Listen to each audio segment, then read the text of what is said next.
salam sehat dan salam sejahtera bagi kita semua. Sebelumnya saya ingin mengucapkan selamat menunaikan ibadah puasa bagi teman-teman mahasiswa. Saya Sidik ya, sebenarnya tidak perlu perkenalan karena kita di semester lalu sudah bertemu di Optika ya. Oke, kemudian saya di sini akan melanjutkan mata kuliah kalkulus vektor ya, kalkulus vektor yang sebelumnya diampu oleh Pak Nopri. Saya atau dua orang, bagaimana pengalaman teman-teman menjalani kuliah kalkulus vektor selama setengah semester kemarin, dari kesannya bagaimana, kemudian kendalanya. Silakan bagi yang ingin mengutarakan, bisa open mic.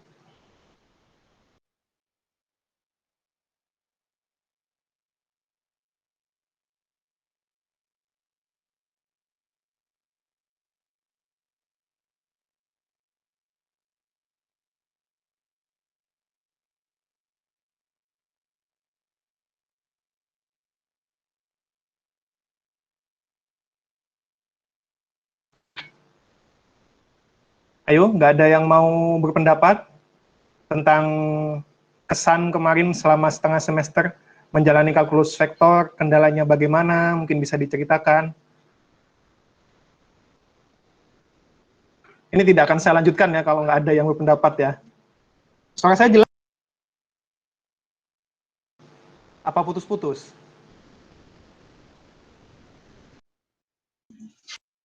Putus-putus, Pak. Putus-putus ya. Tapi instruksi saya jelas tidak? Instruksinya. Jelas, Pak. Silakan teman-teman share tengah semester kemarin menjalani kalkulus vektor. Kesannya, kemudian kendalanya bagaimana?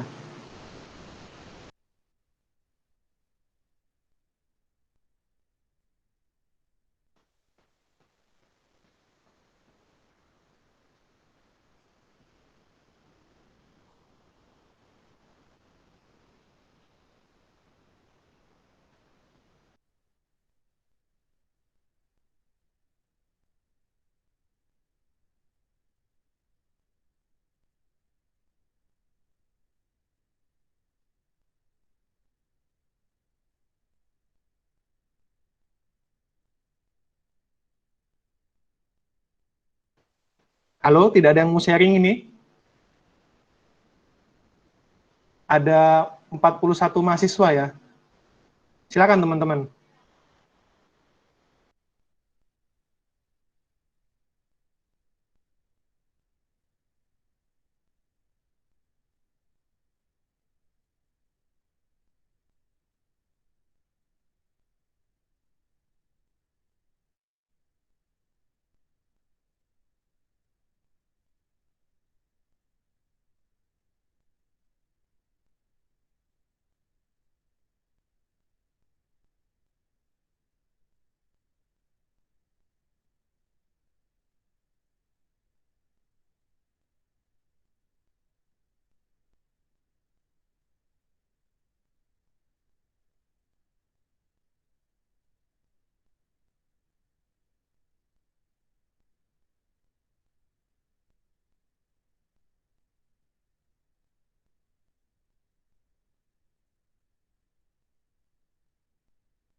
Assalamualaikum warahmatullahi wabarakatuh. Izin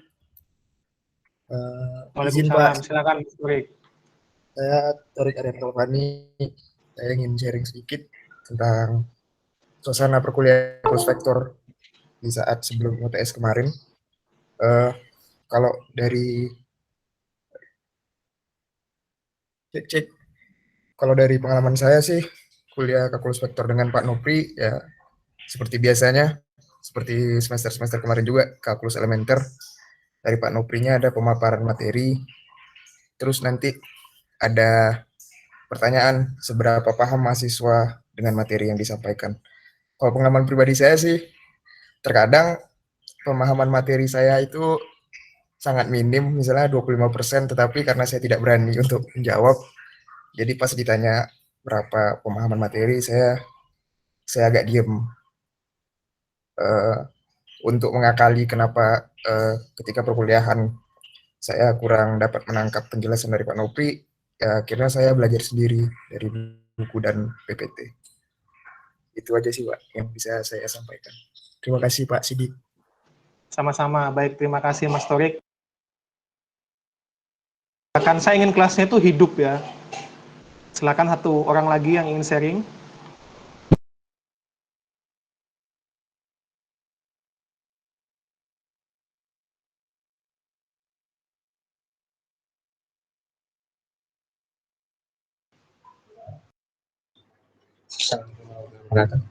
Terdengar Pak?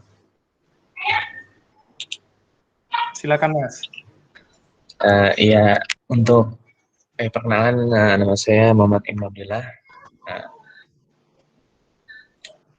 Menurut saya, ya seperti kuliah-kuliah pada umumnya, untuk pengalaman dari kuliah kalkulus vektor itu sendiri, dijelaskan mengenai materi-materi yang akan dipaparkan pada setiap pertemuan oleh Pak Nopri. Seperti yang disebutkan tadi, kalau setiap setelah menjelaskan beberapa bagian materi, menanyakan seberapa jauh tingkat pemahaman kita. Mungkin bervariasi ya setiap mahasiswa, ada yang bisa sampai sangat ya cukup banyak yang dipahami, ada juga yang mungkin sedikit yang dipahami. Tapi kalau saya sendiri itu tergantung materi yang disampaikan. Karena kalau yang memang sekiranya mudah gitu, ya saya alhamdulillah bisa cukup banyak memahami materi yang dipaparkan. Tapi kalau materinya agak sulit gitu, yang mulai mumet gitu, ya mungkin hanya sedikit. Terus untuk kendalanya sendiri, mungkin saat mencoba mengerjakan beberapa soal gitu ya, mungkin ada sebagian soal-soal yang tingkatannya masih mudah, yang mungkin bisa dijangkau oleh banyak mahasiswa, itu alhamdulillah saya masih bisa mengikuti atau mengerjakannya. Tapi untuk yang sulit mungkin saya rada stuck gitu, rada bingung. Mungkin dibantu saat tutorial itu oleh asisten, atau mungkin saya cari atau baca referensi yang lain. Mungkin sekian. Terima kasih Pak. Baik, ya. Nah, ke depan nanti saya akan bakal sering bertanya kepada teman-teman ya. Jadi silakan teman-teman bisa aktif, nggak usah takut salah. Nah, berarti saya menggarisbawahi tadi malu ya untuk mengungkapkan bahwa belum paham. Nah, padahal nantinya selama setengah semester ke depan itu banyak menggunakan konsep-konsep yang telah teman-teman pelajari di setengah semester sebelumnya begitu. Nanti akan saya bahas lebih lanjut ya. Efeknya belum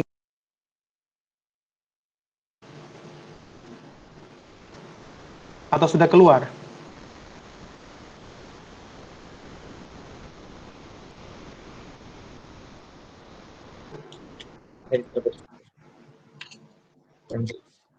Iya Mas, gimana?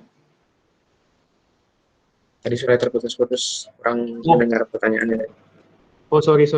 Nilai UTS-nya sudah keluar.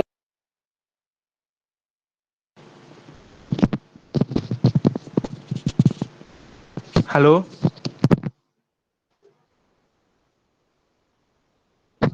Nilai UTS-nya sudah Belum keluar ada pengumuman. Oh, belum. Dari Oke. panoprinya belum ada pengumuman. Baik. Baik, berarti belum tahu ya teman-teman ya. Oke, tidak apa-apa. Baik, sekarang kita pelan-pelan ya supaya tidak.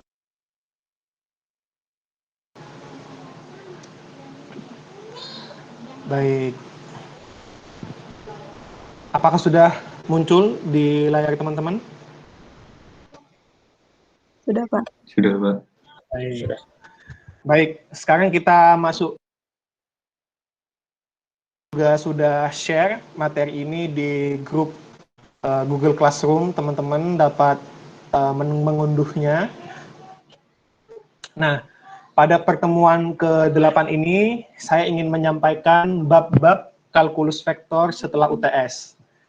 Jadi nanti ada sekitar 6 bab yang akan kita pelajari, dan ada satu kuis ya, dan ini akan saya review singkat dalam satu pertemuan ini. Adakah teman-teman yang tahu ini gambar apa? Mungkin ada yang tahu bisa sharing ini gambar apa? Medan vektor bukan, Pak? Kenapa, Mas? Medan vektor bukan? Oke, medan vektor. Makan medan vektor, kemudian geometrinya apa? Misalkan ada geometri atau tabung. Nah, ini ada namanya juga. Mungkin ada yang pernah tahu sebelumnya?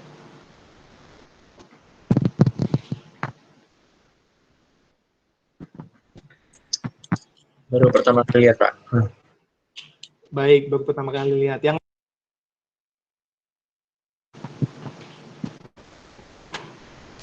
saya beri clue-nya film Endgame ya. Petunjuknya film Endgame, Avengers. Mungkin ada yang ingat?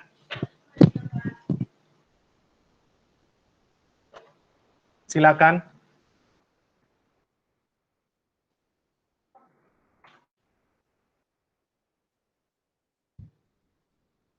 Izin menjawab, Pak. Silakan, Mas Ferdi. Cincin bukannya, Pak? Masih kurang tepat, Mas. Masih kurang tepat. Terima kasih sudah menjawab. Mahasiswa yang lain, clue tambahannya Tony Stark ya, Tony Stark atau Iron Man. Permisi, Pak. Silakan, Mas. Chris. Bentuknya Tony Stark ya, Pak. Bentuknya arc. Saya nggak tahu bahasa Indonesia. Halo, Pak.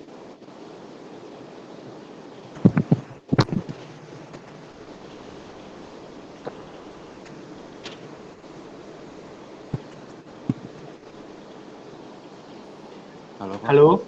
Ya, gimana bentuknya namanya? Bentuknya arc, Pak. Saya nggak tahu bahasa Indonesianya lagi. ARC. ARC. Oke, ini ada ya. ARC. Masih kurang tepat juga.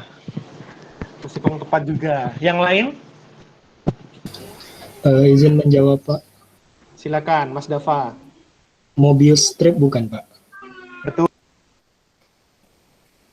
Bisa diceritakan? Mobius strip itu kalau setahu saya, Pak, dia tuh kayak lingkaran, tapi lingkarannya itu membentuk suatu lintasan yang saling terhubung, nggak ada ujungnya. Baik. Kaitannya dengan film Endgame apa kira-kira, Mas? Bisa diceritakan? Kenapa?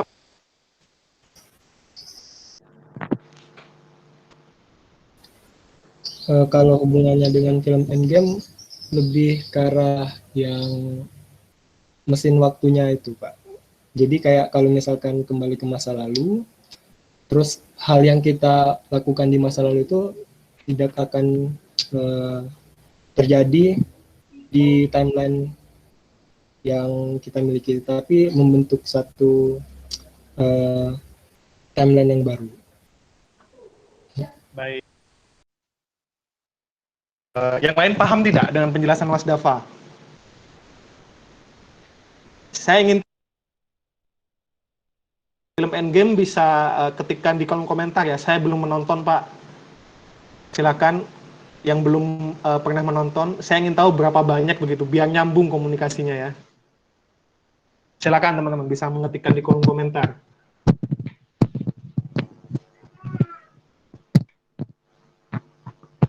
Oke, Mas Ahmad Alfi Galis belum menonton.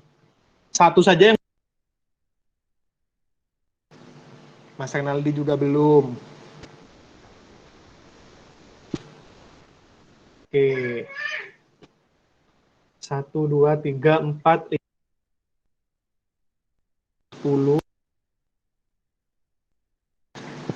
13. Oke, 13 ya yang belum menonton ya. Yang terakhir Mbak Marsyanda ya, 14 bertambah ya. Oke, ini ada 47 berarti sekitar 30% ya. Kalau bisa saya simpulkan, berarti 30% itu belum pernah menonton film Endgame. Nah, jadi benar tadi ini adalah gambar Mobius strip. Nah, Mobius strip ini di film Endgame itu digunakan oleh Tony Stark ya untuk menyempurnakan mesin waktu yang ditemukan oleh Ant-Man ya. Nah, jadi Ant-Man itu kan sudah buat mesin waktu, tapi Ant-Man tidak bisa mengontrol dia mau kemana begitu, sehingga dia terjebak dalam mesin waktunya. Kemudian disempurnakan. Bagaimana bentuk Mobius strip ini? Nah, jadi Mobius strip ini nanti digunakan sebagai GPS waktu, teman-teman. Nah, pertanyaannya kok bisa waktu? Jadi secara matematis Mobius strip ini permukaan yang memiliki lebih dari satu arah, teman-teman. Bahkan tidak memiliki arah atau tidak memiliki orientasi. Nya adalah non. Kan kalau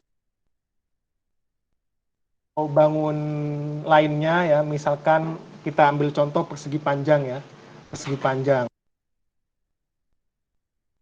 Entah arahnya itu ke atas ya, atau arahnya ke bawah. Dan kita tidak bisa berpindah begitu dari atas ke bawah. Kalau di atas ya akan terus ke atas, kalau ke bawah ya akan terus ke bawah. Tapi berbeda dengan Mobius strip ini. Misalkan kita berangkat dari sebelah kiri ya, dia pertama medan vektornya akan menghadap ke dalam. Kalau kita putar satu putaran ya, kita putar satu putaran, nah, yang awalnya dia menghadap ke dalam, ketika kita putar satu, nah, ini mudah dan dipelintir begitu permukaannya, nanti bisa dilem dan bentuknya bisa seperti ini. Nah, jadi dia berpindah orientasinya ya, dari awalnya ke kanan, kemudian dia berpindah ke kiri. Dan kalau kita teruskan lagi, putar lagi, nah dia nanti akan kembali lagi menghadap ke dalam. Penjelasan secara matematisnya. Kemudian apa hubungannya dengan... Nah, oke, sebelum bahas mesin waktu, kita lebih lanjut dalam bab integral permukaan namanya. Jadi nanti teman-teman di pertemuan 10 di bab integral permukaan kita akan membahas banyak tentang permukaan-permukaan, salah satunya Mobius strip ini ya, permukaan yang unik karena tidak memiliki. Dan apa kayak tadi kemudian saya coba sempurnakan. Nah, hubungannya dengan mesin waktu, ketika kembali kita menuju ke masa lalu dan kembali ke satu titik, nah, arah dari orientasi waktu, teman-teman. Nah, ketika kita kembali atau menuju ke satu titik, di satu titik itu nanti ada dua orientasi waktu. Nah, menghadap keluar. Dan hubungannya dengan mesin waktu berarti ada dua orientasi waktu, yakni orientasi waktu kita sebagai time traveler ya, dan orientasi waktu orang yang di masa tersebut. Nah,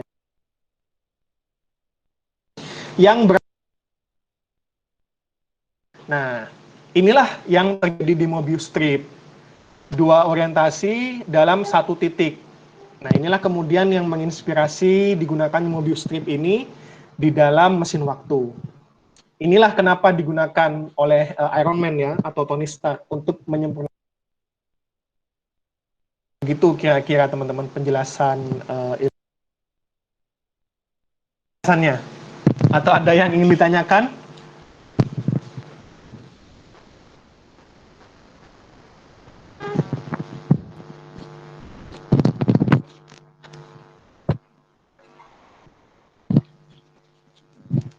Paham teman-teman? Atau suara saya putus-putus ya, banyak putus-putusnya ya? Iya Pak, putus-putus. Oke, nanti ini saya rekam ya, jadi nanti akan saya share rekamannya ya ke teman-teman ya. Baik, dari penjelasan ini teman-teman, tidak ada ya? Belum ada pertanyaan, Pak. Baik, siap. Nah, konsep-konsep dan logika tingkat tinggi seperti ini nanti akan kita pakai ke depannya dalam kalkulus vektor.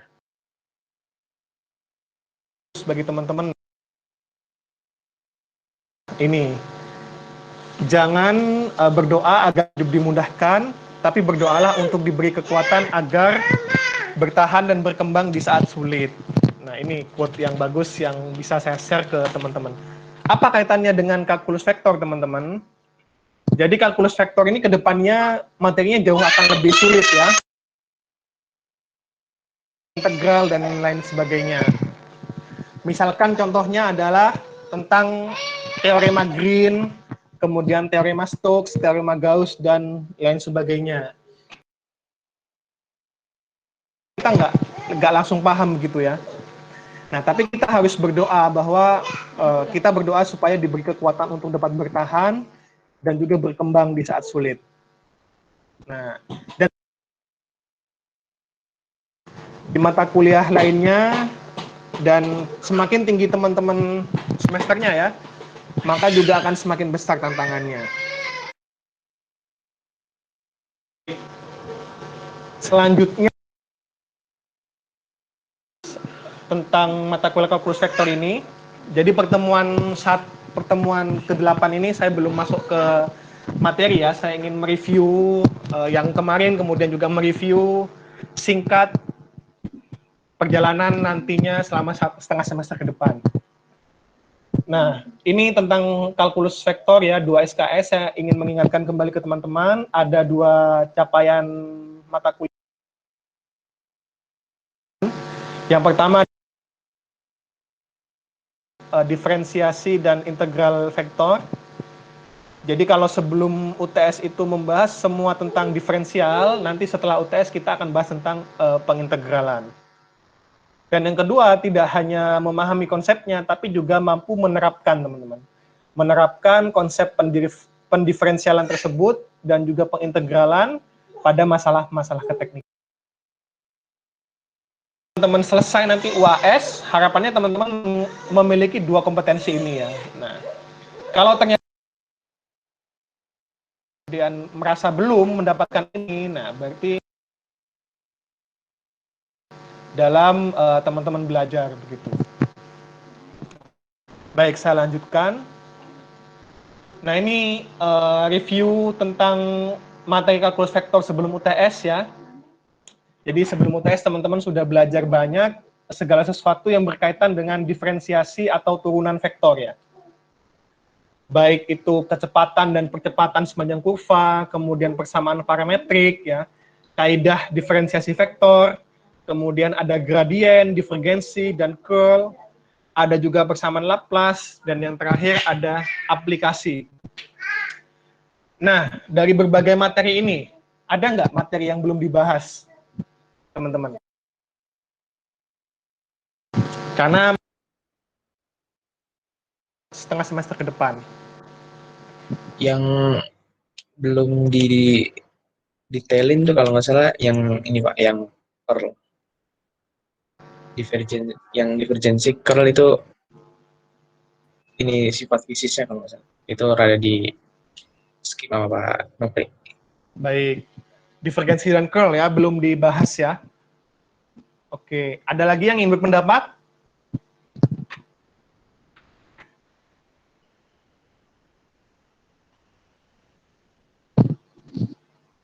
Tidak ada ya. Nah, jadi nanti ini semua ini menjadi bekal teman-teman untuk belajar integral vektor ya. Karena nanti di dalam integral vektor itu di dalamnya ada turunannya teman-teman. Misalkan rumus integral permukaan ya. Nah, itu ada rumusnya fr aksen ya, fr aksen dx misalkan ya. Sebentar saya hapus dulu.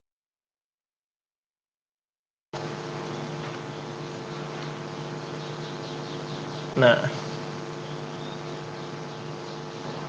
screen. Oke. fr aksen. Nah, ini bentuknya. Bentuk dari integral garis nanti yang akan kita pelajari minggu depan ya. Jadi di dalam integral ini ada perkalian dot ya. Kemudian ada turunannya, turunan dari r aksen ini. Nah, jadi teman-teman harus menguasai. Nah, bahkan nanti dalam bentuk transformasi ya, misalkan transformasi kan konsep curl ya, konsep curl kemudian dia dikonversi ke integral garis misalkan. Nah, dr. Nah, nanti konsep-konsep seperti ini nanti setengah semester ke depan. Jadi harapannya kami ya, bagaimana itu divergensi, curl dan lain sebagainya. Oke, ini sebelum UTS. Kemudian setelah UTS, nah ini adalah segala sesuatu materi yang berkaitan dengan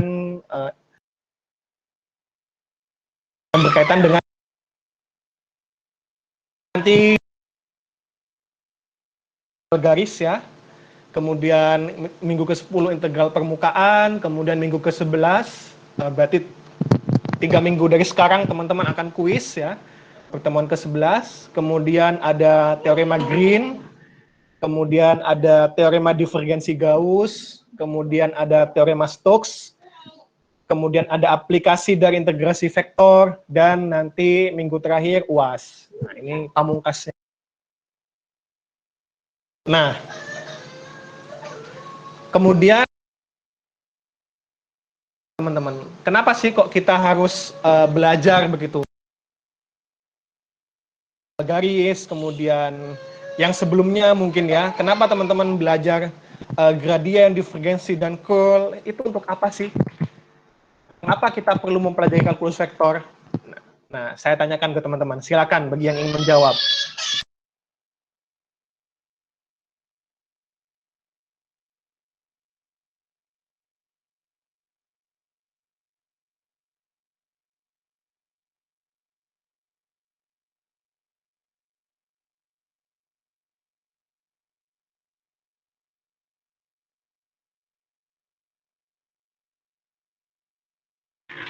Silakan teman. Izin menjawab Pak. Baik, silakan. Mungkin menurut saya untuk memodelkan persamaan matematis segala fenomena yang ada kaitannya dengan vektor Pak. Baik, memodelkan matematis segala sesuatu yang berkaitan dengan vektor. Emang kenapa kok perlu dimodelkan matematis, Mas? Mungkin supaya bisa dipahami atau dipelajari dari karakteristik sifat atau karakteristik dari fenomena. Baik, supaya dipahami. Setelah dipahami, emang untuk apa sih, Mas? Apakah sudah cukup untuk paham saja begitu?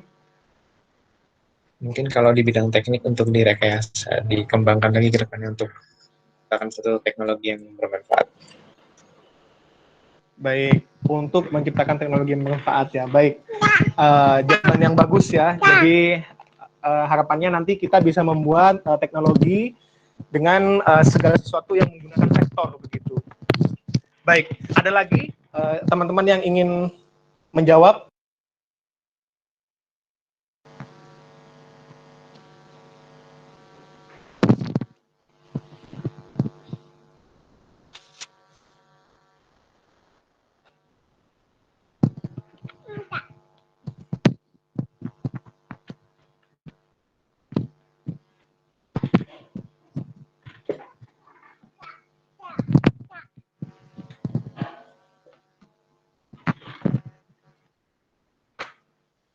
Silakan teman-teman, satu lagi.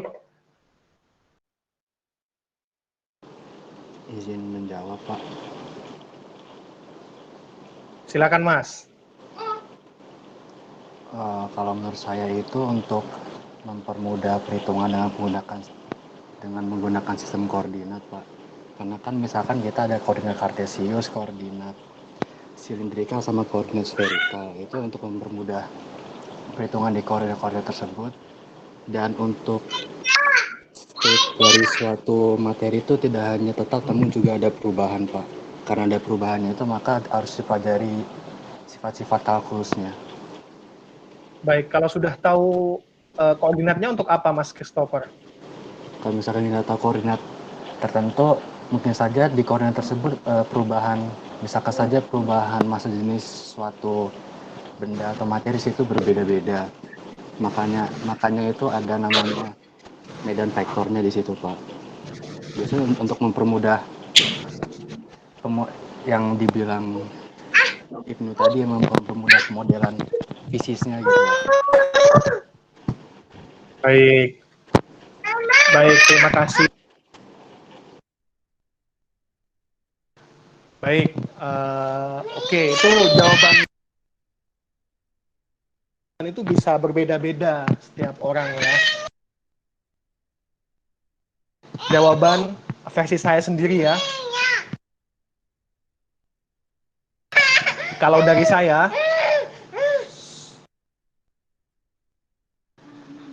saya, nantinya teman-teman ketika mempelajari kalkulus vektor, itu teman-teman dapat digunakan untuk memahami yang menggunakan vektor ya. Ini yang paling penting ya, membantu memahami kuliah matkul, maksudnya mata kuliah yang menggunakan vektor. Nah, ada apa saja mata kuliah yang nantinya menggunakan vektor? Ada banyak ya teman-teman ya. Ada banyak, misalkan nanti ada fluida, kemudian ada perpindahan kalor, perpindahan panas, dan ada termo lain sebagainya.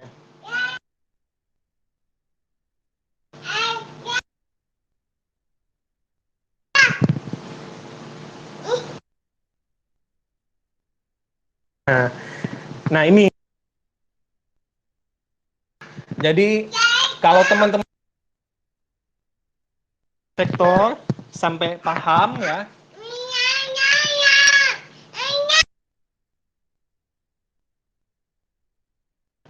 nah nanti teman-teman akan mudah begitu dalam mempelajari mata kuliah ini. Nah ini alasan yang pertama ya. Ini diletakkan di awal tahun pertama karena ini menjadi fondasi ya bagi mata kuliah lainnya. Kan ibarat tidak kuat ya. Nah, fondasinya tidak kuat, maka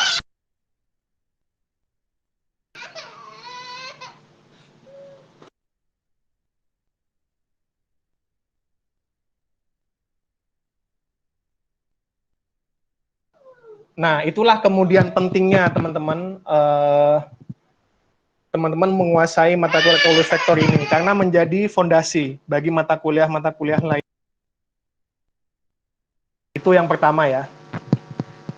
Selain kemudian yang kedua mengapa teman-teman perlu dengan mempelajari kalkulus vektor ini membantu kita untuk memahami persamaan terpenting sepanjang masa. Apa itu persamaan terpenting sepanjang masa? Persamaan terpenting sepanjang masa ini pertama kali ya dibuat atau ditetapkan ya oleh majalah terkemuka, majalah fisika terkemuka Physics World. Nah, majalah ini di tahun 2018 pernah membuat suatu nominasi ya atau suatu penghargaan dari sekian banyak persamaan ya, ada persamaan gravitasi, persamaan. Nah, persamaan yang paling penting itu adalah persamaan Maxwell ya. Nah, persamaan Maxwell dari namanya ya James Clerk Maxwell. Kenapa persamaan Maxwell ini persamaan mengatur tentang gelombang EM ya, gelombang elektromagnetika. Dan saat ini teknologi manusia itu bersandar sangat. Contohnya sinyal HP kita. Sinyal HP kita dikirimkan ya dari tower ya ke handphone kita, ke smartphone kita itu menggunakan gelombang EM. Wireless juga, WiFi. Nah, dari router itu menggunakan gelombang elektromagnetika. Dan tidak hanya gelombang-gelombang itu saja, termasuk cahaya juga. Cahaya itu merupakan bagian dari gelombang elektromagnetik.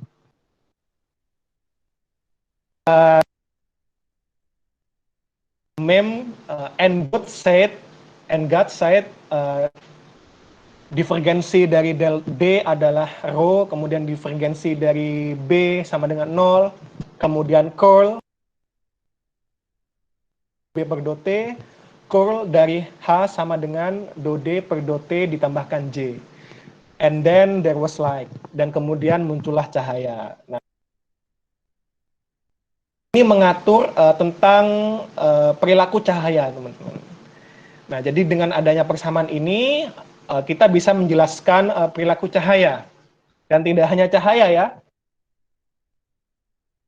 gelombang teknik nuklir, saya menjelaskan bahwa tidak hanya gelombang itu tidak hanya sebatas gelombang UV, infrared, X di sini itu dapat dijelaskan dengan persamaan ini. Nah, dan persamaan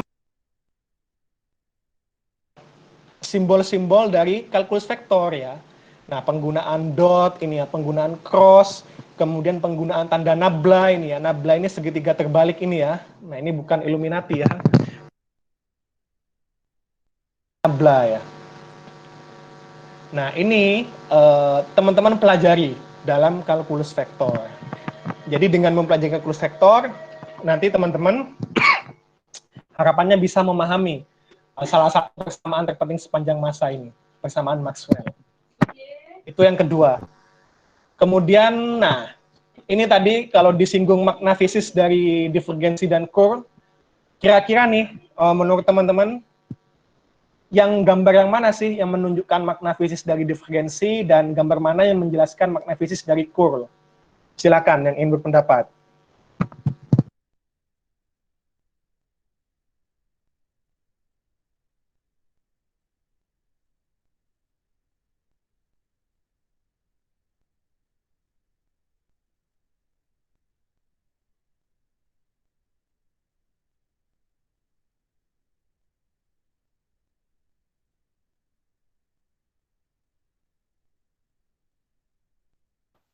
Loh, Pak. Silakan Mas Ibnu. Kalau pengetahuan saya, yang divergensi yang balok ini, yang nyebar ini ke seluruh permukaan balok, Kalau yang curl yang rotasi, Baik, kayak gambar baik, tabung. baik. Terima kasih Mas Ibnu. Ada yang memiliki pendapat berbeda, teman-teman?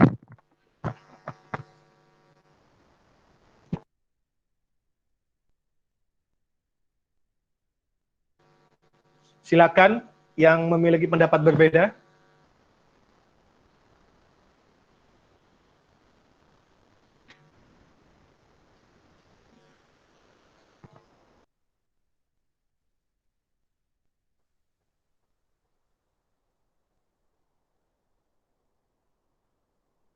Ada ya? Semua baik. Jawabannya benar ya. Yang sebelah ini adalah makna fisis dari divergensi. Ini adalah makna fisis dari curl. Nah, saya jelaskan sedikit ya. Divergensi itu artinya ya menyebar. Berbeda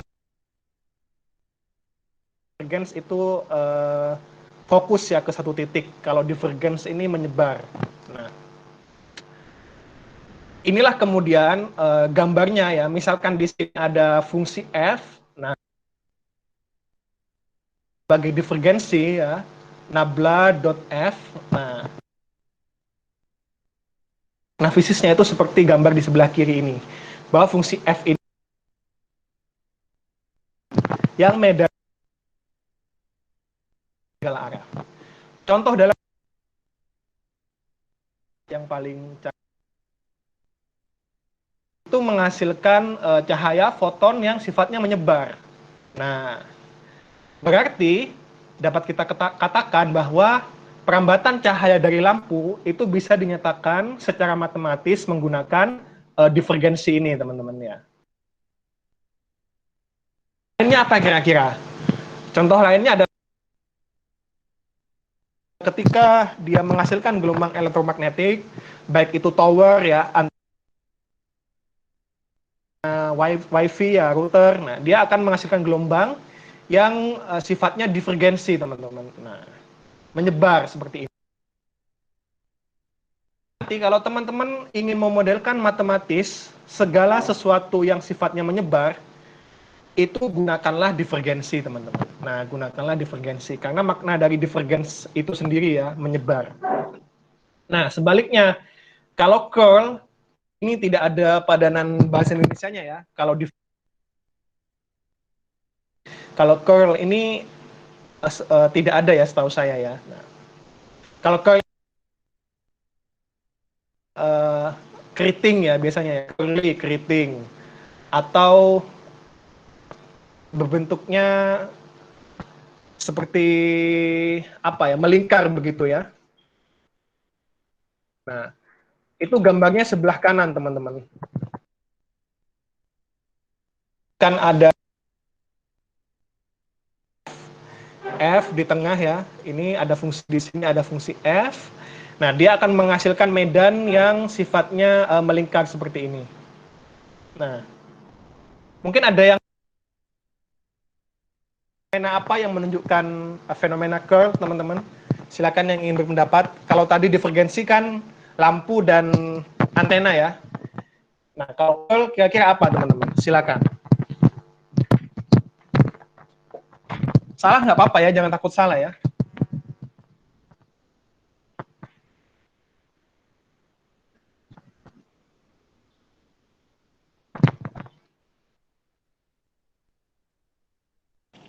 Izin menjawab, Pak. Silakan, Mas. Kalau mungkin seperti aliran fluida, Pak. Aliran fluida yang seperti apa, Mas? Pusaran air mungkin, Pak. Pusaran Kalau misalkan air, dari gambar seperti itu. ini adalah salah satu contohnya adalah pusaran air. Air menggunakan curl ini. Jadi misalkan tadi ada fungsi F, nah nanti bentuk matematik ini adalah dari ini adalah curlnya.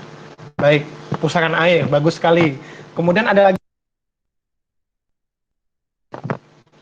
silakan. Kalau angin topan bisa nggak, Pak? Angin topan.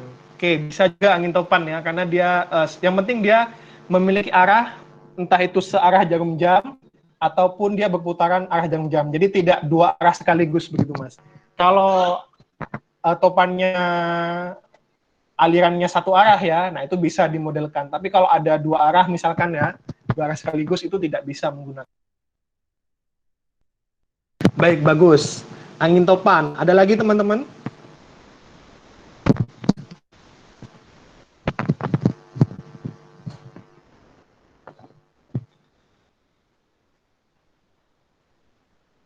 Silakan ya, kita salah. Justru kuliah itu tempatnya salah ya. Yang jangan salah itu ketika ujian ya. Nah, kalau kuliah seperti ini teman-teman salah nggak apa-apa begitu. Ada yang ingin menambahkan contohnya? Silakan. Black hole. Black hole. Iya. Sifat black hole itu pergerakan materinya berputar. Oke, Mas Torik ya? Iya, Pak. Baik. Black hole. Apakah black hole itu berputar ataukah singular? Ada dua jenis black hole sih, Pak. Tapi kebanyakan black hole itu dia berotasi sehingga medan gravitasinya itu membentuk spiral. Baik, ya.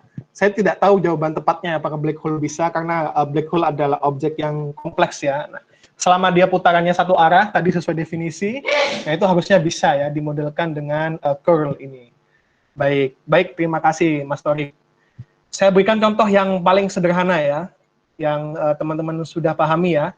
Contohnya adalah medan magnet di sekitar kawat listrik ya. Dia arusnya ke kanan I ya. Nah, hasilkan medan yang bentuknya melingkar, teman-teman. Nah, melingkar seperti ini. Nah, karena dia melingkar, nah ini adalah contoh sehari-harinya. Dan ini kan memenuhi kaidah tangan kanan ya, di mana arah jempolnya itu menunjukkan arah arus listriknya, kemudian tangan kita, 4 jari yang lain itu menunjukkan arah medan magnetnya ya. Ya, arahnya berarti dia masuk ke dalam masuk ke dalam bidang ya. Yang bawah masuk, yang keluar, yang atas dia keluar bidang. Nah, itulah kenapa kemudian divergensi dan curl ini tadi ya dipakai dalam gelombang elektromagnetik. Nah, jadi kalau ini titik, ini divergensi, berarti D ini dia sifatnya menyebar. Nah, dan ini D ini adalah listrik dikalikan permitivitas ya, D itu ya. Kalau B ini adalah medan magnet dikalikan permeabilitas. Nah, karena medan magnet, dia tidak dikalikan medan magnet ini, H ini, nah dia bisa seperti tadi kawat berarus, dia bisa dikulkan, makanya nanti ada rumusnya. Termasuk medan listrik itu juga bisa dikulkan, nah, dibuat melingkar, sehingga nanti ada hasilnya. Nah itu makna fisisnya teman-teman ya. Oke, sampai sini ada yang ingin ditanyakan teman-teman terkait makna fisis dari divergensi dan curl? Saya hanya mereview materi sebelum UTS ini ya. Silakan.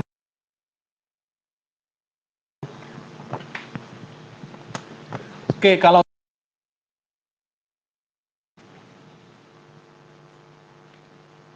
nah, itu alasan yang kedua ya, teman-teman ya. Kemudian alasan yang ketiga,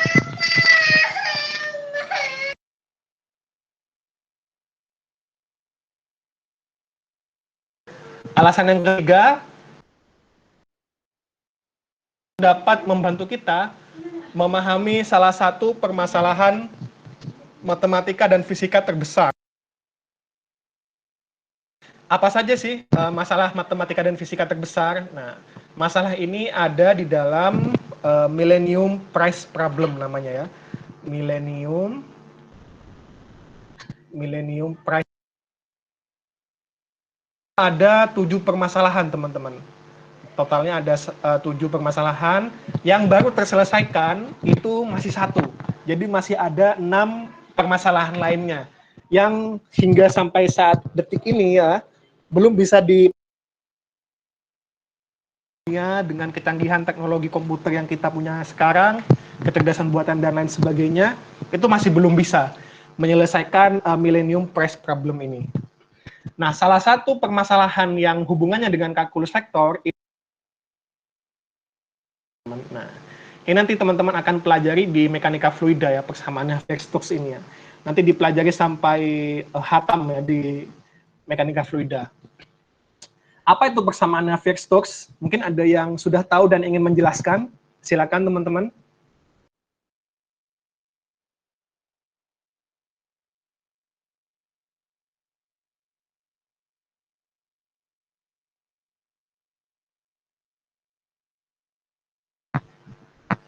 Tentang perhitungan fluida dinamik ya, Pak? Betul. Ini diapakan? Kenapa? Untuk diapakan? Kalau nggak salah, yang pernah saya baca, itu buat yang teknologi yang paling penting salah satu misalnya yang aerodinamika pesawat. Yang Betul. kalau nggak salah ada kaitannya sama turbulensi, seingat saya. Betul sekali. Baik, terima kasih Mas Ibnu. Betul ya. Jadi persamaan ini adalah persamaan yang mengatur tentang pergerakan fluida, teman-teman. Nah, fluida di gas ya, termasuk kalau kita membahas tentang aerodinamik gas ya. Nah, ini persamaan ini itu masih menyimpan misteri, teman-teman. Misterinya apa? Misterinya adalah kita belum dapat menemukan solusi ya. Solusi ini berupa kecepatan Navier-Stokes ini ya pada domain ruang 3 dimensi. Jadi persamaan fluida ini dia mengatur kecepatan dan tekanan fluida ya. Nah, termasuk kita dalam mensimulasikan pesawat terbang ya. Jadi bagaimana sayap pesawat itu disimulasi turbin. Nah, itu juga menggunakan persamaan Navier-Stokes ini, teman-teman. Nah, bagaimana kita menggunakan foil atau sayap pesawat yang bagus begitu ya. Itu kan disimulasikan dulu menggunakan perangkat lunak. Nah, itu persamaannya adalah persamaan ini yang digunakan. Tapi permasalahannya adalah ilmuwan itu belum dapat menyatakan solusinya. Misalkan solusi itu maksudnya menyatakan V sama dengan sekian, itu belum dapat, teman-teman. P sama dengan sekian itu belum dapat. Nah, tidak mencari solusinya, tapi dengan memasukkan. Nah, jadi kita ilmuwan itu tidak tahu solusi eksaknya, tapi dengan memasukkan angka, dengan menaksir ya. Nah, disebut dengan metode numerik ya, metode numerik. Nah, jadi teman-teman nanti kalau menyelesaikan persamaan-persamaan yang susah ya, daripada mencari solusi eksaknya, nah itu bisa menggunakan metode numerik, didekati gitu. Kalau dimasukkan V-nya sekian, misalkan P-nya itu berapa ya, nah tapi kita nggak bisa menyatakan P ini sama dengan misalkan V kuadrat min AX misalkan ya, nah itu nggak bisa sampai saat ini, nah Navier-Stokes ini ya. Kenapa? Nanti itu bisa menghasilkan aliran turbulen tadi seperti yang diceritakan Ibnu ya. Nah, turbulen ini berarti dalam satu titik itu bisa ada 2 nilai sekaligus. Bahkan turbulen ini dia tidak memiliki pola, teman-teman ya. Nah, ini kalau Navier-Stokes ini ya, kita juga bisa memodelkan turbulensi. Jadi segala sesuatu yang turbulen nanti kita bisa merumuskan persamaan solusinya ya. Tapi karena belum ketahuan, jadi sampai saat ini manusia itu masih belum bisa memodelkan peristiwa turbulensi. Jadi segala sesuatu bang, ya itu pada kondisi ideal teman-teman, bukan pada kondisi turbulen. Nah, bagaimana pesawat kemudian menguji turbulen? Tidak dengan simulasi, ya, dengan eksperimen. Nah, itulah kenapa kemudian banyak kecelakaan pesawat dia terjadi di kondisi udara turbulen, bukan kondisi ini persamaan kalau ketahuan solusinya begitu, karena kita dapat menciptakan pesawat yang lebih aman karena kita sudah memasukkan kita karena dalam angin berapapun ya turbinnya itu sudah kita simulasikan dulu sebelumnya. Nah, inilah urgensi dari persamaan Navier-Stokes ini.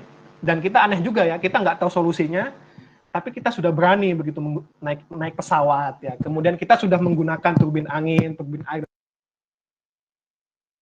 dari metode numerik ya. Sehingga kita tidak. Nah, kemudian persamaan dari Navier-Stokes ini sendiri ada dan terdiri dari berbagai macam materi di kalkulus vektor, ada divergensi di dalamnya, ya, kemudian ada gradien di dalamnya, dan ada Laplacian. Nah, Laplacian ini segitiga yang tidak terbalik ya. Nah, ini Laplacian. Ini V per D kuadrat T ya. Nah, do kuadrat V per do kuadrat T. Memahami kalkulus vektor, ya bisa jadi nanti teman-teman bisa menyelesaikan persamaan Navier-Stokes ini. Nah, siapa tahu ya tertarik begitu ya untuk menyelesaikan, nah, bisa ya. Oke. Dan kabar baiknya teman-teman mendapatkan solusi dari persamaan Navier-Stokes ini, teman-teman akan mendapatkan uang tunai ya sebesar $1 juta. Nah, The Clay Mathematics Institute of Cambridge. Nah, ini adalah hadiahnya adalah $1 juta, teman-teman. Nah, $1 juta kalau $1 kursnya 15.000, berarti 15 miliar untuk menyelesaikan 6, berarti tinggal dikalikan aja itu ya. Nah, jadi nanti kalau ini akan mendapatkan penghargaan ini, uang tunai, dan juga tentunya Nobel ya, jelas ya, Nobel Prize itu sudah jelas ya. Kalau teman-teman bisa nah, oke. Rekomendasi film ya yang membahas sedikit banyak tentang persamaan Navier-Stokes ini. Judulnya yang sudah pernah nonton Gifted bisa ketikkan di kolom komentar yang sudah pernah nonton film ini. Ini ratingnya tinggi ya, 7,6 ya. Film yang bagus dan rekomendasi. Pemerannya Kapten Amerika ya. Nah, Chris Evans ya. Nonton teman-teman.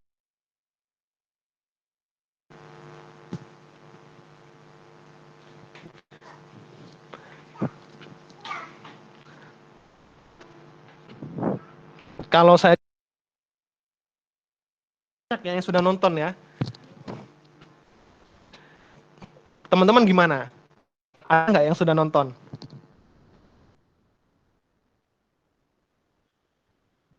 Dava Hairi sudah, oke. Yang lain? Aisyah saat ini belum. Yang sudah?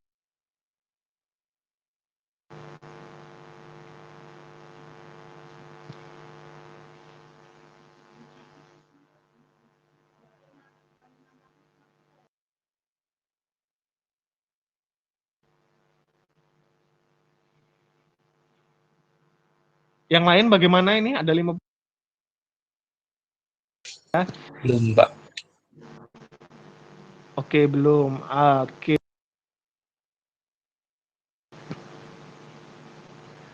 Oke, ini coba saya ambil satu sampel Muhammad Alfian Amnur yang sudah. Mungkin bisa diceritakan, Mas, tentang filmnya. Silakan. Baik, Pak. Pertama itu ini ada anak perempuan kecil, dia itu jenius Pak, karena keturunan dari ibunya. Terus gimana ya?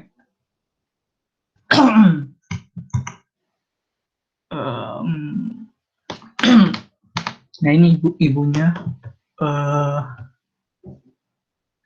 dia itu seorang matematikawan. Dia menghabiskan seluruh hidupnya untuk menyelesaikan persamaan Navier-Stokes ini, Pak. Namun hingga ujung hidupnya dia belum bisa menyelesaikan persamaan ini. Dan nantinya persamaan itu akan diselesaikan oleh anaknya. Itu yang saya tangkap, Pak. Baik, baik benar ya. Terima kasih Mas atas jawabannya. Anak kecil yang jenius ya, dan dia meneruskan, bukan meneruskan ya. Jadi neneknya anak kecil ini itu punya ambisi agar cucunya ini meneruskan pekerjaan ibunya. Ibunya itu meninggal ya seumur hidupnya tapi sebelum dia langkah-langkah terakhir sebelum benar-benar bisa terselesaikan meninggal. Dan anaknya ini, si nenek ini sangat berambisi begitu supaya cucu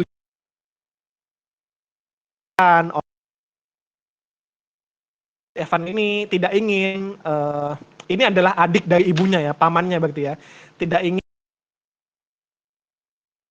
bernasib tragis begitu seperti kakaknya yang meninggal gara-gara stres, gara-gara apa ya, terlalu berlebihan dalam menyelesaikan persamaan Navier-Stokes. Nah, konfliknya di situ teman-teman.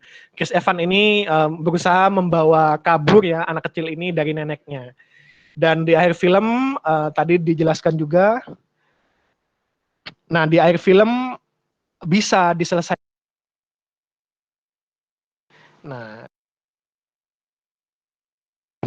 dan mendapatkan penghargaan yang mengklaim nah, jadi ini masih menyelesaikan kalkulus vektor ini ya. Nah, ini adalah jadi ketika umur 7 tahun dia sudah bisa berkuliah teman-temannya. Oke, menarik ini filmnya teman-teman. Silakan ditonton kalau ada waktu luang ya, sambil menunggu buka puasa begitu ya di hari libur Sabtu Minggu. Nah, teman-teman bisa nonton film ini. Oke. Baik. Nah, inti dari slide ini ya. Inti dari slide ini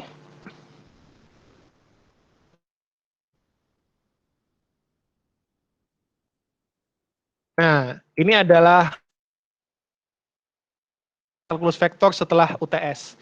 Jadi misalkan teman-teman bisa bawa kerpean nanti ya, contekan. Nah, teman-teman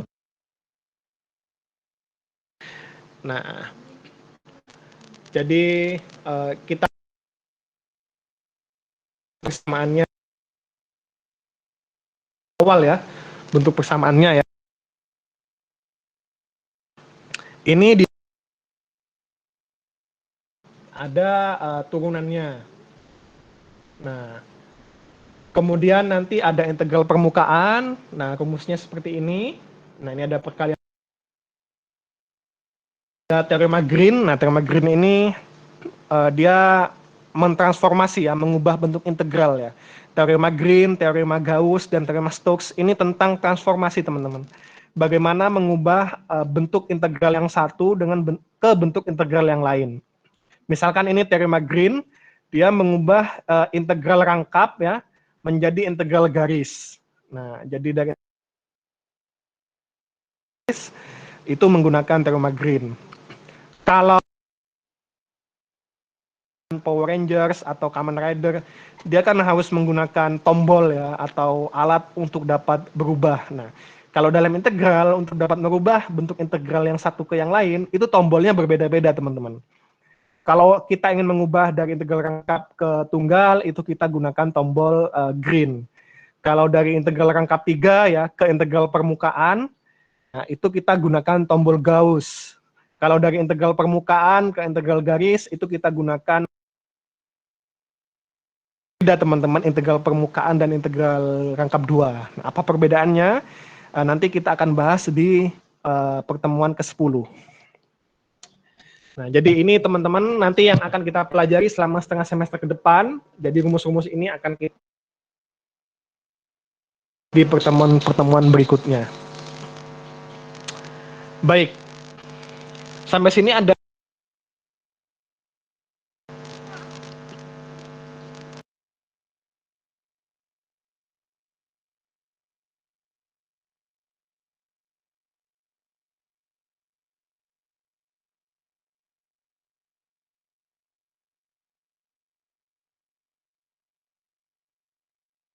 baik, kalau poin dan ambil kertas. Kita akan menguji pemahaman teman-teman sebelum TS. Tapi tenang saja, tidak akan saya nilai ya. Cuman ambil ballpoint dan kertas, silakan disiapkan.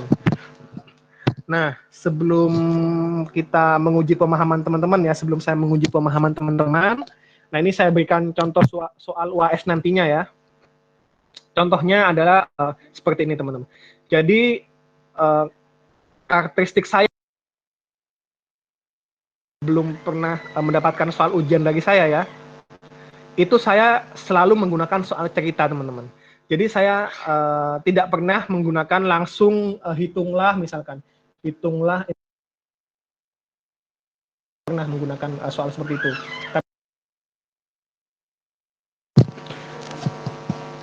Kalau soal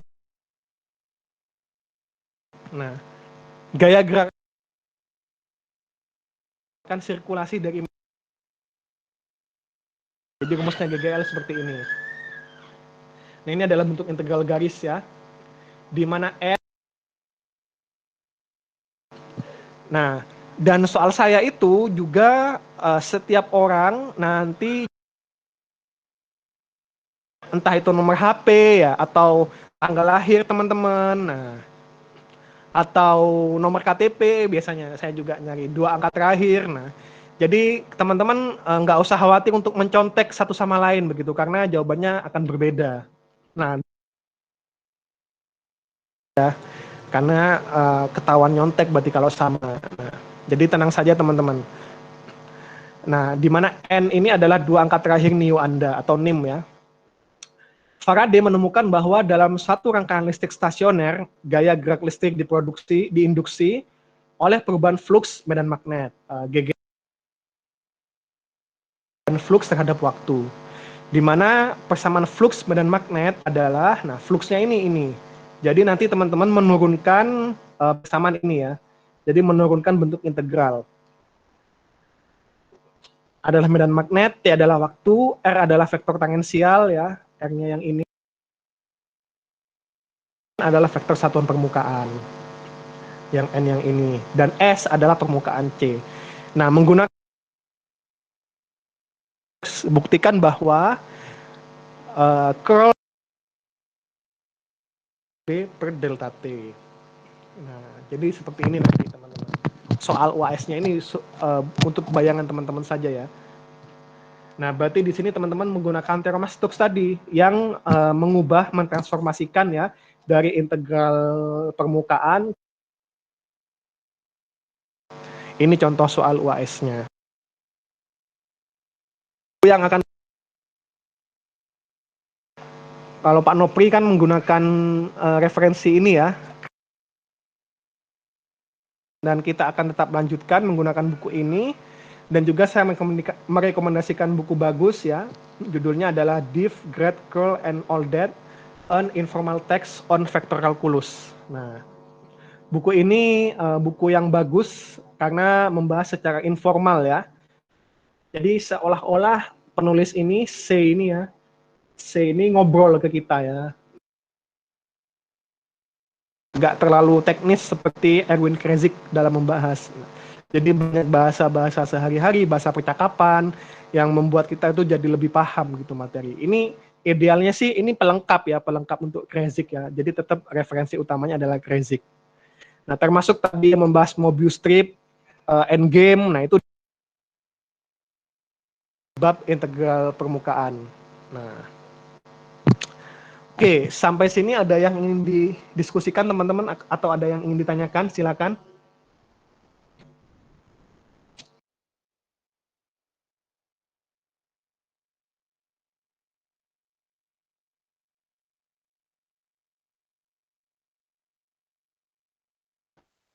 Tidak ada ya. Oke, kalau tidak ada, oke, kita lanjut ke, nah ini teman dikerjakan. Ini ada soal, ini mudah ya, anak SMA ini bisa ini. Saya cuma ingin menguji pemahamannya teman-teman ya. Ini kan soalnya berbentuk cerita ya. Nah, coba teman-teman kerjakan. Saya beri waktu 4 menit ya. Baik, 4 kan. Yang sudah ketemu jawaban.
Satu menit lagi teman-teman.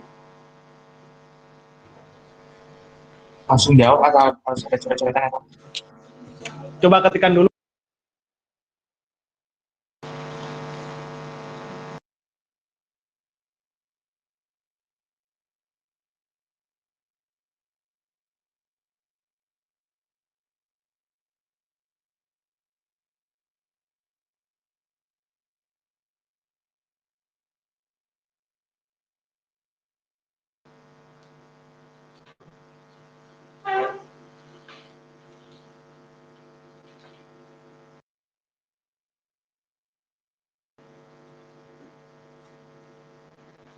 Baik, sudah ada yang menjawab ya. Yang A 10 akar 2.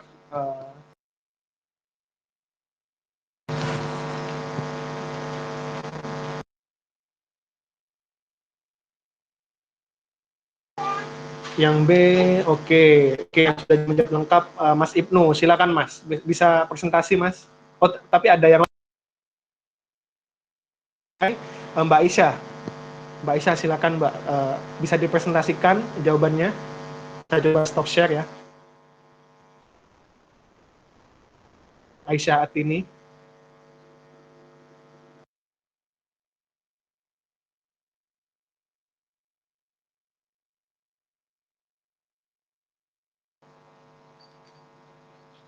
Silakan, mungkin bisa difoto, kemudian dijelaskan begitu jawabannya.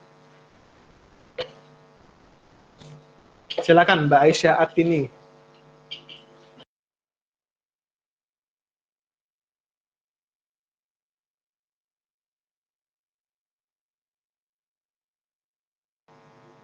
Apakah ada kendala? Mbak Aisyah? Halo?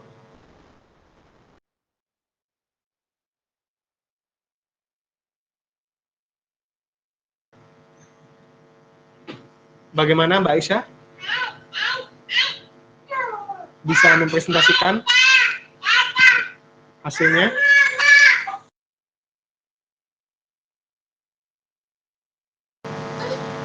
Oke, sepertinya tidak bisa ya.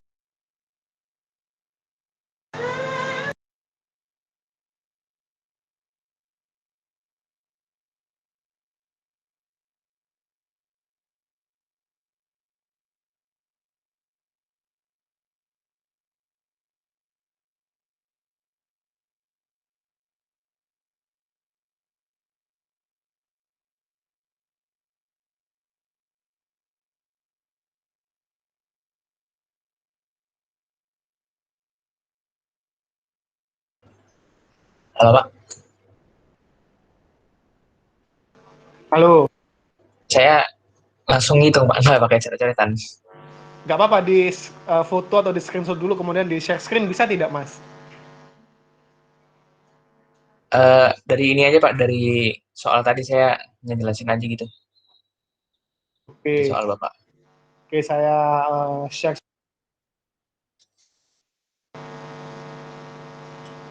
Baik, ini silakan, Mas.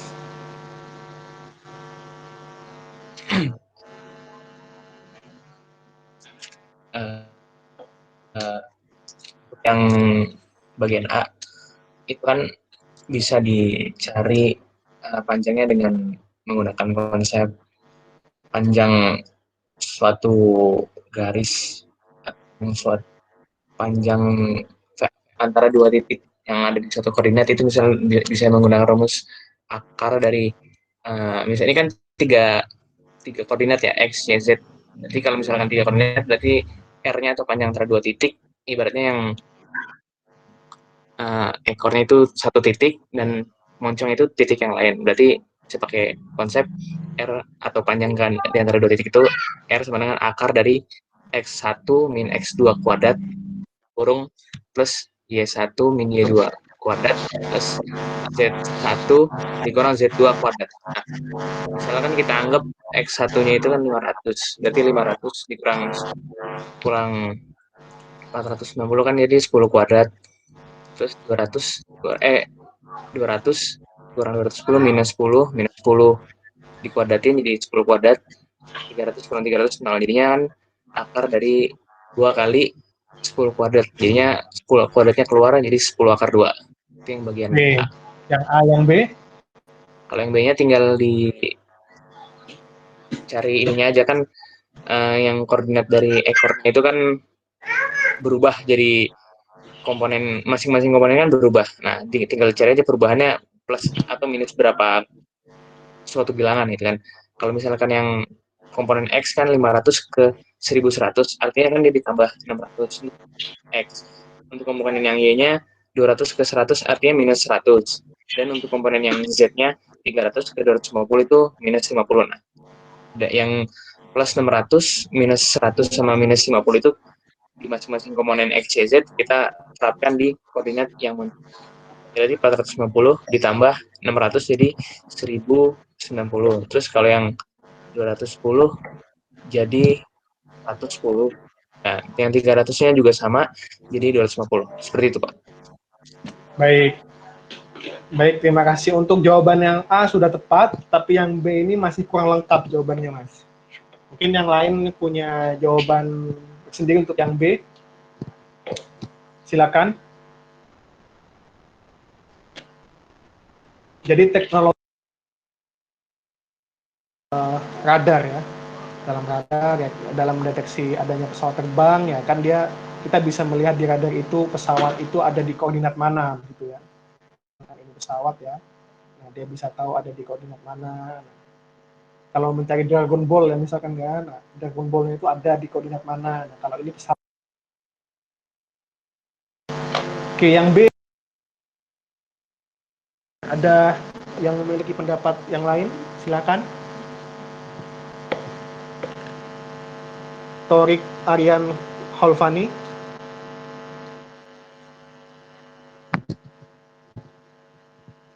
Halo, Ya, silakan Mas. Yang B.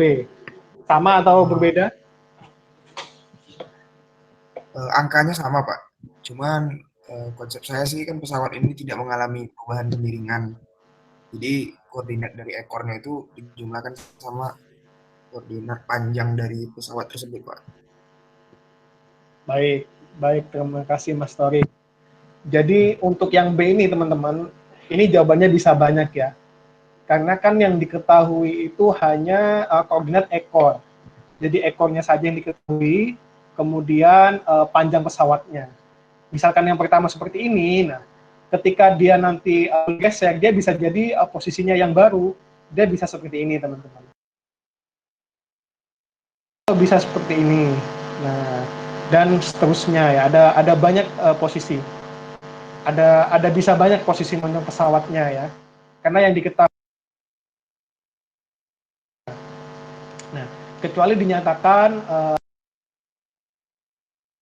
arah yang sama, nah baru itu tadi seperti jawabannya Mas Ibnu.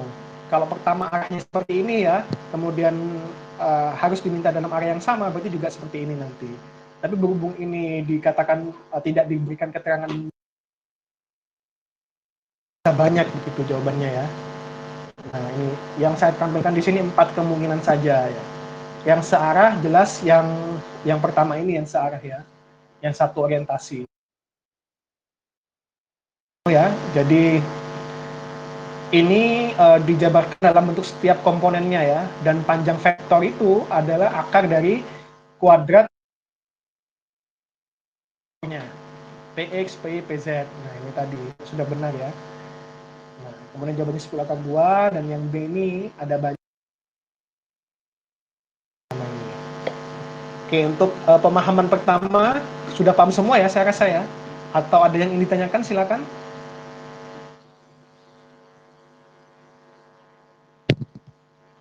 Oke, sudah paham semua ya. Selanjutnya soal nomor 2 ini. Diketahui 3 buah device memiliki titik. Device ini peralatan ya. Ada P, Q, dan R. Nah, Q ini adalah laser yang memiliki 2 output. Nah, ini contoh lasernya itu yang sebelah ini. Sebelah kiri bawah ini. Nah, laser ini memiliki 2 output. Ada output yang horizontal dan output yang vertikal. Jadi lasernya memiliki 2 output dan 90 derajat teman-teman ya. Adalah A ini kan tidak diketahui ya dalam koordinatnya ya. Berapakah nilai A agar intensitas cahaya menjadi maksimal pada fotodetektor P dan R? Nah, silakan dijawab teman-teman, saya beri waktu 4 menit.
2 menit lagi, silakan teman-teman.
Baik, 1 menit.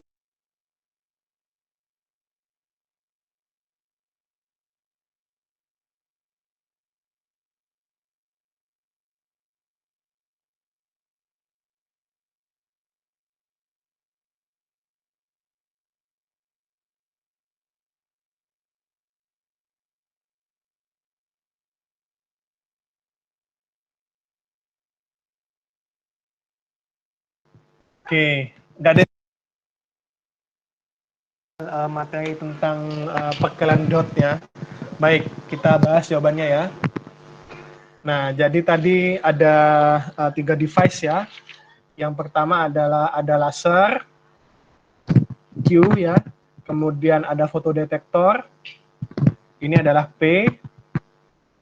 Kemudian ada fotodetektor yang lain. Nah, supaya intensitasnya itu maksimum diterima oleh fotodetektor, maka konfigurasinya harus seperti ini, teman-teman. Nah, jadi detektornya itu harus langsung tepat mengenai ya, bukan membentuk sudut ya.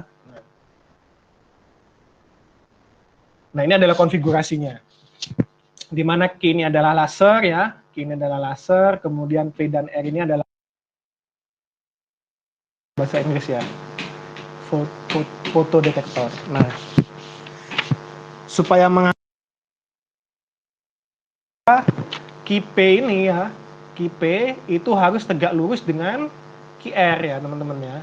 Nah, ini kan secara gambar ya, QP harus tegak lurus dengan QR. Nah, dalam bahasa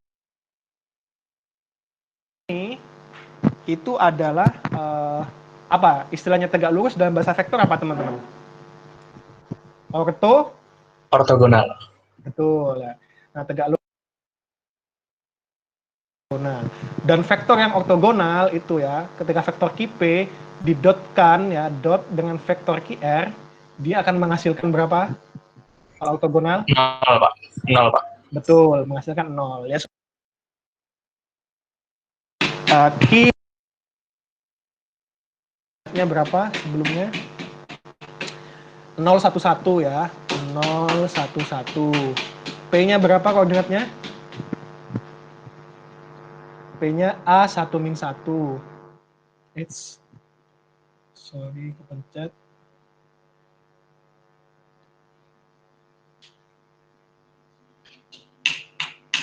Pointer. P-nya adalah A1-1. R-nya adalah A-1-3. A-1-3. Nah, berarti QP, vektor QP berarti kan ini adalah posisi P dikurangi Q kan ya. Nah, berarti A, ya P dikurangi Q ya. A kemudian 0, kemudian min 2. Kemudian QR itu sama dengan R dikurangi Q ya. R-nya adalah R dikurangi Q berarti A kemudian min 1 kurangi 1 berarti min 2, kemudian 2. P dan QR, tinggal kita kalikan dot saja. QP dot QR berarti sama dengan A min 2, 2. kuadrat ya, min 0, min 4. Nah, tadi syarat berarti sama dengan 0. Berarti di sini A kuadrat itu sama dengan 4. Berarti A berapa jawabannya teman-teman? Hanya sama dengan 2, Pak. Ya, plus minus 2. Nah, berarti jadi A itu memiliki dua jawaban, yakni plus minus nya. Dari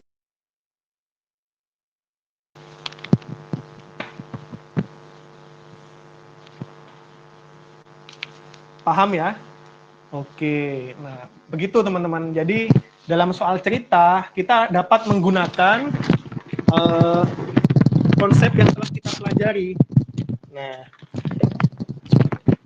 itulah kemudian pentingnya kita harus lebih sering berlatih dengan soal cerita. Karena permasalahan yang kita hadapi itu ada narasinya begitu, tidak langsung bersamaan. Nah, sama seperti ini. Konteksnya ada ceritanya. Oke, selanjutnya. Hitunglah torsi gaya P yang bekerja pada sumbu putar di dekat titik Q. Nah, ini ada titik Q-nya, kemudian ini ada P. Nah, ini ada atau momen gayanya. Pertanyaannya berapa nilai torsinya? Oke, kita bahas bersama-sama ya. Rumusnya torsi momen gaya, rumusnya R kali F. R kali F. Oke, R cross F ya, yang benar ya Mas ya. R cross F. Iya, Pak, R cross F. Oke, berarti di sini kita harus mengetahui koordinat dari R. Nah, koordinat dari R itu sendiri, R itu X-nya berapa? X-nya 0 ya, X-nya 0. Y-nya 1,5 ya. R itu ini loh, R itu vektor ini loh. Nah, ini R. Jadi,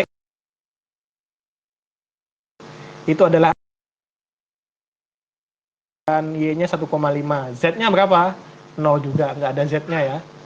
Jadi kita tuliskan 0, 1,5, 0. Itu untuk vektor R-nya. Kemudian vektor F-nya. Nah, di sini bukan F yang digunakan, tapi adalah P ya.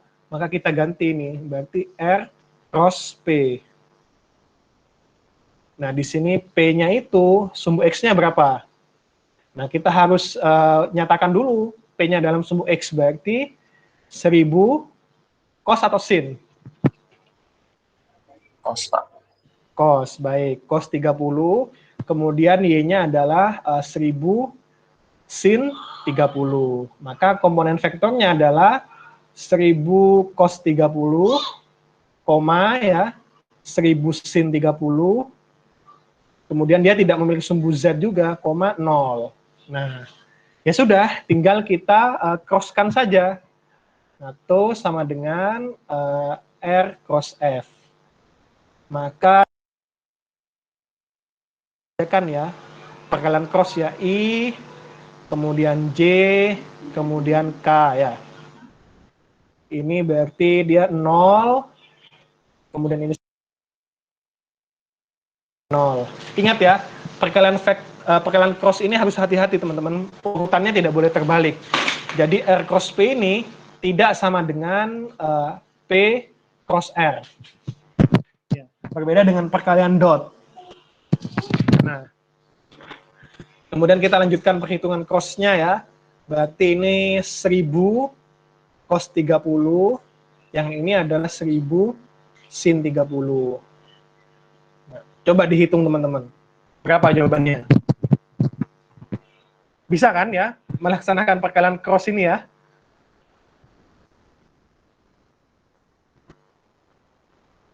Coba dihitung.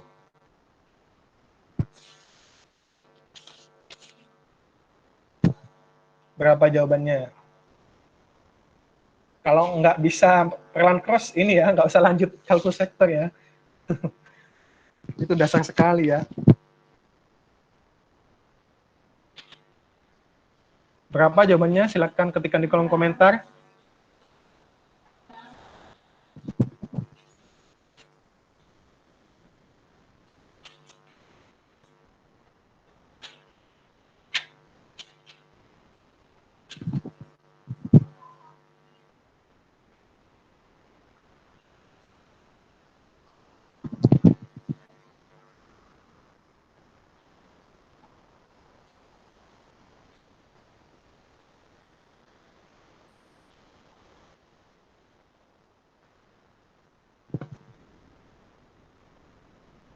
Gimana? Baik, saya coba kita kerjakan bersama-sama ya. Berarti cara menghitungnya ini kan kita supaya memudahkan ya, kita tambahkan kolomnya ya, kolom IJ ya. Nah,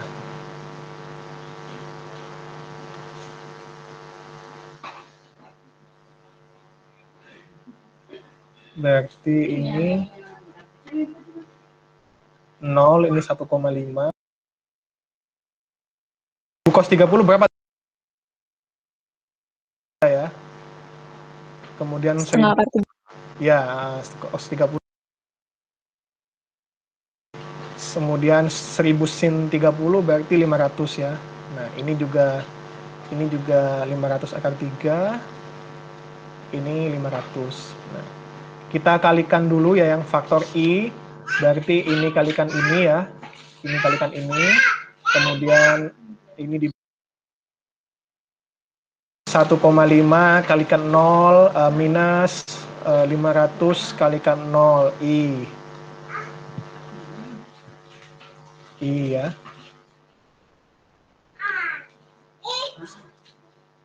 Ada yang salah. Mantap option. Oke, itu yang I dikalikan dengan yang ini ya. Yang K ini ya. Ini dikalikan dengan yang ini.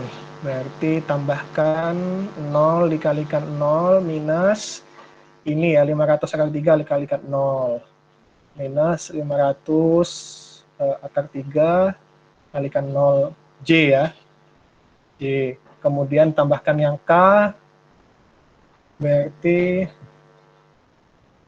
benar nggak yang J? Salah ya, bukan seperti ini ya. Yang J itu berarti yang K duluan. 0 kalikan ini ya, 0 kalikan ini kan arahnya harus ke kanan ya. Nggak boleh kemudian ke kiri. Ini kan ke kiri berarti tadi. Berarti yang ini adalah 0 kalikan 500 akar 3 ya. Nah, kemudian minus baru 0 kalikan 0. Nah, J. Tambahkan K-nya adalah, K-nya berarti 0 kalikan 500 minus 1,5 kalikan 500 akar 3. Berarti di sini K saja. Ini 0, kemudian J-nya juga 0, K-nya ada nilainya. K-nya adalah minus 750 ya, 750 akar 3. Nah, jadi jawabannya adalah sama dengan 0,0, minus 750. Kalau besarnya, berarti ya tinggal dikuadratkan aja. Berarti 750 akar 3 kuadrat ya. Nah, tetap hasilnya ya. Berarti juga jawabannya adalah 750 akar 3. Ini besar vektornya atau besar torsinya. Atau minus ya, berarti arahnya berbeda. Tapi karena dia dikuadratkan ya, panjang vektor kan mutlak kan ya. Panjang vektor itu mutlak. Berarti akar 3, 9. Nah, ini jawabannya ya. Nah, begitu teman-teman. Oke. Oke, itu saja untuk pertemuan pertama, teman-teman. Ada pertanyaan? Sebelum saya tutup.